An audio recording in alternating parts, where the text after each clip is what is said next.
जब भी आप ये करोगे ना, वर्कमैन कंपनसेशन रिजर्व का मीनिंग क्या होता है, सबसे पहले तो आप इसको समझो। WCR, वर्कमैन कंपनसेशन रिजर्व, ये स्पेसिफिक रिजर्व होता है। स्पेसिफिक रिजर्व का मीनिंग क्या रहता है?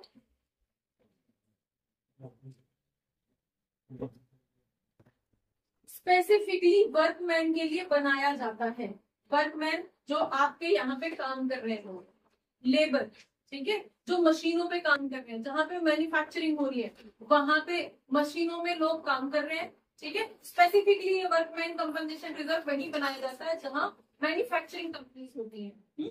स्पेसिफिकली अब वो मशीनों पे काम कर रहे हैं, कई बार क्या रहता है, काम करते करते उनका हाथ आ जाता है, हाथ कट जाता है, ठीक है, कई बार करंट लग जाता है, कुछ इस तरह के केसेस उन लोगों के साथ जो है कई बार हो जाते हैं।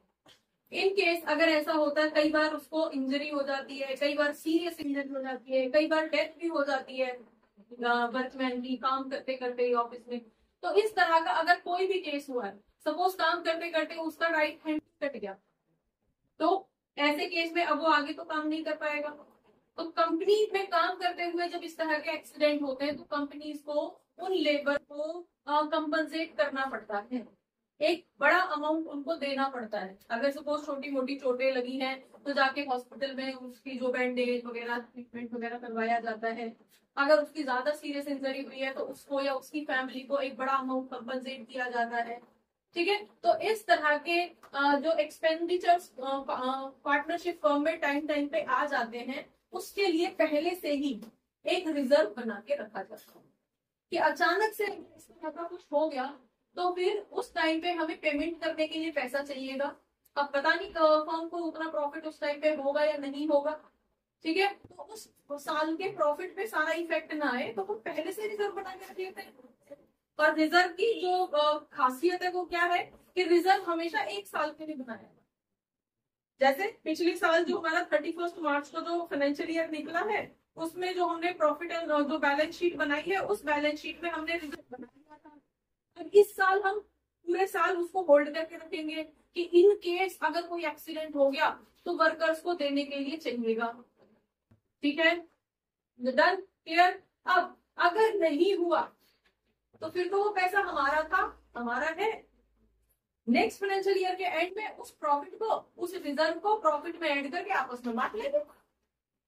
समझ में आ गया, क्लियर हो गया। तो ये प्रॉफिट हमारा ही था, हमारा ही है। अगर जरूरत पड़ गई तो इस पैसे को यूज कर लेंगे, और अगर नहीं पड़ी तो हम बाद में बांट लेंगे आपस में, क्लियर। इसलिए ये रिजर्व बनाया जाता है, और ये स्पेसिफिक रिजर्व है। इसका मतलब क्या है? इसका मतलब है कि ये सिर्फ और सिर्फ वर्कमैन के लिए ही यूज किया जाएगा, किसी और चीज के लिए इसको हम यूज नहीं करेंगे। समझ में आ गया। तो वर्कमैन के साथ अगर कोई एक्सीडेंट होता है और रिक्वायरमेंट होती है तो ही हम इसको यूज करेंगे, अदरवाइज हम इसको यूज नहीं करेंगे। समझ में आ गया, ठीक है। अब अगर हमारे पास पुराना वर्कमैन कंपनसेशन था वो कितना था और बदले में क्लेम कितना हुआ, उन चीजों को हम यहाँ पे कंपेयर करेंगे। रिजर्व कितना है और बदले में वर्कमैन क्लेम कितना हुआ है, उस पर डिपेंड करेगा कि पार्टनर्स में कितना बचा हुआ डिस्ट्रीब्यूट होगा। पार्टनर्स के लिए कुछ रिजर्व का पैसा बचेगा या नहीं बचेगा, उसमें डिपेंड करेगा, ठीक है। तो इसकी जो जर्नल एंट्रीज होती है वो हम पहले समझ लेते हैं, इसकी सिचुएशन हम समझ लेते हैं कि इन केस एक नंबर के साथ हम मान लेते हैं कि सपोज हमने जो रिजर्व बना रखा है वो 1 लाख रुपए का बना रखा है। डन। एक एग्जांपल अपनी तरफ से ले लेते हैं, पार्टनर है और इनका जो रेशो था वो इक्वल था। इक्वल लेते हैं, हमने क्वेश्चन को और सिंपल बना लिया। इनका रेशो इक्वल था, ठीक है। रिजर्व हमने 1 लाख रुपए का बना रखा था पिछले फाइनेंशियल ईयर में। अब इस साल में क्लेम कितना होता है उसके अकॉर्डिंग सिचुएशनल हम कर लेते हैं। अब यहाँ पे डिपेंड करेगा सिचुएशन क्या है कि आपने जो रिजर्व बना रखा है, WCR जो बना रखा है, क्या वो क्लेम के बराबर है। मतलब कि यहाँ पे 1 लाख का ही रिजर्व है और 1 लाख का ही क्लेम है। रिजर्व तो हम 1 लाख मान के चल रहे हैं, एक सिचुएशन ये ले लेते हैं, ठीक है। तो अगर ऐसी सिचुएशन रही तो एंट्री क्या करोगे? दूसरी सिचुएशन कर लेते हैं कि अगर WCR आपका ज्यादा है और क्लेम आपका कम है। डन। तो WCR is more than claim. समझ में आ गया। इसी के अंदर आ जाएगा कि WCR अगर मतलब अगर क्लेम 0 है तो उसको भी हम यहीं पे ही डिस्कस कर लेंगे। फाइन। तो यहाँ पे हम मान लेते हैं कि WCR को हमने 1 लाख लिया है और क्लेम हम मान लेते हैं कि 40,000 का क्लेम हुआ है। ठीक है, सिर्फ 40,000 यूज हुए, बाकी के 60,000 बचे पड़े हैं। तो एंट्री क्या होगी। और थर्ड सिचुएशन आ जाती है कि WCR is less than claim. अगर WCR कम है और क्लेम ज्यादा हो गया है, इसका मतलब क्या, रिजर्व था 1 लाख रुपए का और क्लेम हम मान लेते हैं कि 1,20,000 का, 20,000 एक्स्ट्रा खर्च हुए हैं, तो एंट्री क्या रखेंगी वो हम यहाँ पे पढ़ेंगे। डन। तो फर्स्ट सिचुएशन को ले लेते हैं। फर्स्ट सिचुएशन के अंदर आपके पास क्या है, जो भी रिजर्व, जो भी आपका क्लेम है, हम यहाँ पे एंट्री कर लेते हैं कि WCR अकाउंट को डेबिट कर देंगे 1 लाख रुपए से, और क्योंकि क्लेम भी उतना ही है तो हम एंट्री क्या कर देंगे, to workman claim 1 lakh. Entry profit 1 lakh रुपए का रिजर्व था, उतना ही पैसा हमारा क्लेम हुआ है। क्लेम का मीनिंग समझ में आ रहा है ना, उतने की जरूरत पड़ी है तो हमने सीधे उसी पैसे को रिजर्व को डेबिट कर दिया और क्लेम में एडजस्ट कर दिया, खत्म। कोई नई एंट्री, पार्टनर्स का इन्वॉल्वमेंट हुआ ही नहीं, ना पार्टनर्स के लिए कुछ बचा और ना पार्टनर्स के ऊपर अलग से कोई प्रेशर आया। जो रिजर्व था उसी में से ही निपटा दिया हमने, सेटल हो गया उसी में से ही, कोई एक्स्ट्रा प्रेशर फर्म के ऊपर आया ही नहीं। यहाँ तक क्लियर हो गया। इस तरह से हम एंट्री करेंगे और नरेशन क्या लिखोगे, WCR एडजस्टेड, ठीक है, या B workman claim settled. Workman claim जो आया सेटल होगा, रिजर्व से ही सेटल होगा। डन। नेक्स्ट सिचुएशन आ जाती है ये वाली कि WCR जो है वो ज्यादा है हमारे पास 1 लाख रुपए का, लेकिन क्लेम इतना नहीं हुआ, छोटी मोटी चोटें कभी लगी साल में किसी को, वो सेटल हो गया, लगभग 40,000 भी खर्च हुआ है हमारा, बाकी का 60,000 हमारे लिए बचा पड़ा है। तो कैसे करोगे एंट्री, अब क्योंकि रिजर्व है तो डिसॉल्व तो ये सारा करना है, इसे बचाना तो है नहीं, ठीक है। तो आप क्या करोगे, यहाँ पे WCR को आप पूरा का पूरा डेबिट करोगे 1 लाख रुपए से, क्योंकि इस साल के लिए तो नया बनेगा, ठीक है, अगले साल के लिए होल्ड करने के लिए अलग रिजर्व बनेगा, इस साल के प्रॉफिट में से बनेगा, ये तो पुराना था, डिसॉल्व होगा। समझ में आ गया। टू, आपके पास वर्कमैन क्लेम कितना रहा, क्लेम था हमारे पास, क्लेम अकाउंट आपका रहा खाली 40,000 का, सिर्फ 40,000 का क्लेम हुआ है, तो बचा हुआ कहाँ जाएगा, बचा हुआ पार्टनर्स के ओल्ड रेशो में, पार्टनर्स को।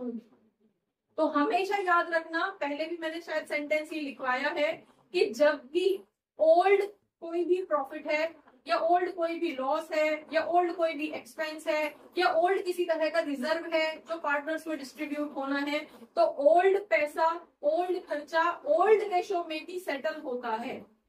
अभी तो सारे पार्टनर ओल्ड है, आप चेंज इन PSR कर रहे हो तो सारे ही पार्टनर्स पुराने हैं, तो उन्हीं के ओल्ड रेशो में, सपोज हमारा ओल्ड रेशो 1:1 था, इक्वल था, तो बचा हुआ पैसा इक्वल रेशो में उसमें उनमें बढ़ जाएगा। आगे चल के जो नेक्स्ट वाला एडमिशन होगा, वहां पे पुराने कुछ पार्टनर होंगे और एक पार्टनर नया भी होगा, तो नए को नहीं मिलेगा एक भी पैसा, पुराना रिजर्व है, पुराने पार्टनर्स ने मेहनत करके कमाया था इस प्रॉफिट को, उनके प्रॉफिट का हिस्सा है ये जो रिजर्व के नाम पे बचा के रख रखा है साइड में, इसमें से नए को कुछ नहीं मिलेगा। समझ में आ गया। तो यही चीज आपको आगे भी फॉलो करनी है कि ओल्ड प्रॉफिट, ओल्ड चीजें जितनी भी हैं वो ओल्ड पार्टनर्स के ओल्ड रेशो में ही बटेंगे, ठीक है, बिठा लो अपने माइंड में इस चीज को। तो अब 40,000 को हमने क्लेम यहाँ पे करवा दिया, बाकी का क्या रहेगा, दोनों को कर दो क्या, एज कैपिटल अकाउंट को वहां पे क्रेडिट कर दोगे, दूसरा बीज कैपिटल अकाउंट को क्रेडिट कर दोगे, कितने कितने से बचा, कितना 60, तो 60 के अकॉर्डिंग कितना कितना आ गया, 1:1, आधा आधा इन दोनों में आ गया। लिख दो B workman compensation reserve settled, settled, इसी से ही पता चल गया कि जितना क्लेम में जरूरत थी उतना क्लेम में चला गया, बाकी का जितना पार्टनर्स के हिस्से में आया उनके हिस्से में चला गया, सेटल हो गया। खत्म, समझ में आ गया? ठीक है, नेक्स्ट आ जाते हैं अब इधर। सिचुएशन क्या है? रिजर्व कम रह गया, क्लेम ज्यादा हो गया, एक्सीडेंट बड़ा हो गया, इस बार हमारी एक्सपेक्टेशन से बड़ा हो गया, ज्यादा पैसे की जरूरत आ गई। ठीक है, अब जैसे पार्टनर्स को यहाँ पे हमने डायरेक्टली क्रेडिट कर दिया, लेकिन पार्टनर से डायरेक्टली हम ले नहीं सकते, तो बीच में एक अकाउंट का रोल आ जाएगा जिसको हम बोलेंगे रीवैल्यूएशन अकाउंट। आगे जैसे बढ़ोगे इसी चैप्टर में तो आपको वहां पे रीवैल्यूएशन अकाउंट बनाना पड़ेगा, उसकी एक अलग वो रहेगा, वो बनाओगे। तो अभी सिर्फ उसकी एंट्री समझ लो किस तरह से हम करेंगे। तो सपोज हमारे पास यहाँ पे 1,00,000 रुपए का रिजर्व है, लेकिन जरूरत पड़ गई है 1,20,000 की, 20,000 एक्स्ट्रा चाहिए, तो हमारे पास यहाँ पे क्या एंट्री आ जाएगी? रिजर्व तो हमारे पास WCR अकाउंट पूरा का पूरा डेबिट हो जाएगा 1,00,000 रुपए से, लेकिन अभी 20,000 और चाहिए हमें, तो 20,000 के लिए आप किसको डेबिट करोगे? आप डेबिट करोगे रीवैल्यूएशन अकाउंट को। समझ में आया?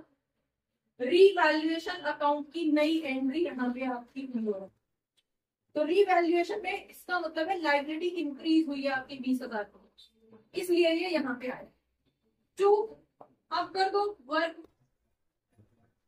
अब क्लेम कितने थे? 120 के थे, डाल दिए। B, workman claim settled, compensated, कोई भी वर्ड। ठीक है, नेक्स्ट एंट्री अब एक यहाँ पे हो गई और दूसरी एंट्री आप यहाँ पे डालोगे कि रीवैल्यूएशन में 20,000 कहां से आया, है ना? ये नई एंट्री जो उछल के आई है ये कहां से आई? इसमें पैसा कहां से आया? तो इसमें पैसा आया है पार्टनर्स डेबिट करा। समझ में आ गया?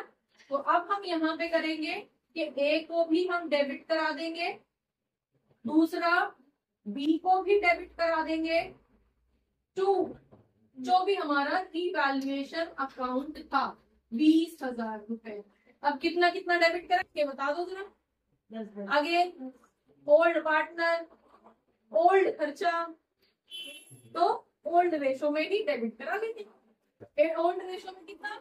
10,000 एक से ले लेंगे, 10,000 से दूसरे को डेबिट कर देंगे। अभी जब आप आगे चल के पीसी बनाओगे तो वहां पे ये एंट्री का, ठीक है, पार्टनर्स को डेबिट किया जाए। रीवैल्यूएशन का जो लॉस या गेन निकल के आएगा उसको हम पीसीए में रिकॉर्ड करेंगे। ठीक है, समझ में आ गया? इस तरह से हम इसकी एंट्री करते हैं।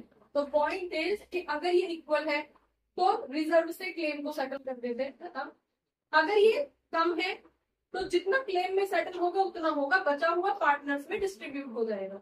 यहीं पे अगर हम एग्जांपल ले लेते हैं कि वर्कमैन कंपनसेशन रिजर्व तो था हमारे पास 1,00,000 रुपए का, लेकिन क्लेम हुआ ही नहीं, कोई एक्सीडेंट नहीं हुआ हमारी कंपनी में, खुश। ठीक है, तो क्लेम 0 है, तो ये पूरा का पूरा पैसा कहाँ चला जाएगा? ये पूरा का पूरा पैसा सारा का सारा ओल्ड पार्टनर्स के ओल्ड रेशो में डिवाइड हो जाएगा, दोनों के हिस्से में 50-50। ठीक है, और ये जो पैसा इनके हिस्से में आ रहा है जब पीसीए बनाओगे तो बाई साइड में दिखाओगे कि WCR का इतना पैसा इनके हिस्से में आया। समझ में आ गया? ठीक है, अब अगर क्लेम ज्यादा है तब रीवैल्यूएशन की एंट्री आ जाती है और फिर हम 2 जर्नल एंट्री डालते हैं, क्योंकि एग्जाम में आपसे जर्नल एंट्री बनाने के लिए बोला जाएगा। ठीक है, तो उसमें जो भी पैसा एक्स्ट्रा चाहिए वो रीवैल्यूएशन के अकॉर्डिंग आएगा और रीवैल्यूएशन में पैसा आएगा पार्टनर्स को डेबिट करना। समझ में आ गया? अब एक क्वेश्चन दिखा दो जरा, उसके साथ सेटल कर देती हूँ इस एक्सप्लेनेशन को। हाँ जी, कौन सा वाला था? 13 था ना WCR का। चलिए नई वाली बुक है ये 24-25 वाली, अगर पुरानी है तो हो सकता है आगे पीछे हो आपका क्वेश्चन, देख लेना। एबीसी पार्टनर है, ओल्ड रेशो 532 था, वो उनका न्यू रेशो जो है 235 करेंगे। अब आपको जनरल एंट्री बनानी है WCR की, जबकि रिजर्व आपके पास कितना था? 1,20,000 का था at the time of change in PSR। तो 120 का रिजर्व आपके पास ऑलरेडी है और आपको इंफॉर्मेशन दे रखी है कि there is no information given regarding claim. Claim हुआ ही नहीं है, जब कोई इंफॉर्मेशन नहीं है इसका मतलब है क्लेम हुआ नहीं है, कोई एक्सीडेंट हुआ नहीं है। तो पूरा का पूरा 1,20,000 पार्टनर्स में बट जाएगा। एंट्री हो जाएगी WCR डेबिट 122 पार्टनर्स के ओल्ड रेशो में बांट देना। पार्टनर ए को क्रेडिट, बी को क्रेडिट, सी को क्रेडिट, कोई गेन सेक्रीफाइस नहीं निकलेगा, सीधे सीधे क्या करोगे, ओल्ड रेशो में उनको डिस्ट्रीब्यूट कर दोगे। ठीक है, नेक्स्ट है there is no claim. Again बात तो एक ही है, कोई इंफॉर्मेशन नहीं दी गई, इसका मतलब है क्लेम नहीं हुआ, इसका मतलब एक्सीडेंट नहीं हुआ। ठीक है, कर लोगे, एंट्री डाल दोगे। चलिए नेक्स्ट, XYZ पार्टनर्स है, 532 रेशो था, फ्यूचर 235 कर लिया। जर्नल एंट्री बनानी है, डिस्ट्रीब्यूशन ऑफ WCR की 120 का WCR था और क्लेम आया 80,000 का। एंट्री ये है, रिजर्व 120 का है, क्लेम 80 का है, बचे हुए 40 ओल्ड पार्टनर्स के ओल्ड रेशो में बट जाएंगे। ये क्वेश्चन होना था। ठीक है, नेक्स्ट आपके पास आ जाएगा, नेक्स्ट भी वर्कमैन कंपनसेशन का, ये खुद से आप सॉल्व करिए आप क्वेश्चन ये। ठीक है, उसके बाद नेक्स्ट हेडिंग आएगी IFR, इन्वेस्टमेंट फ्लक्चुएशन रिजर्व। वो उसको भी, उसकी भी अलग अलग कैटेगरीज होंगी, उसको करेंगे। तब तक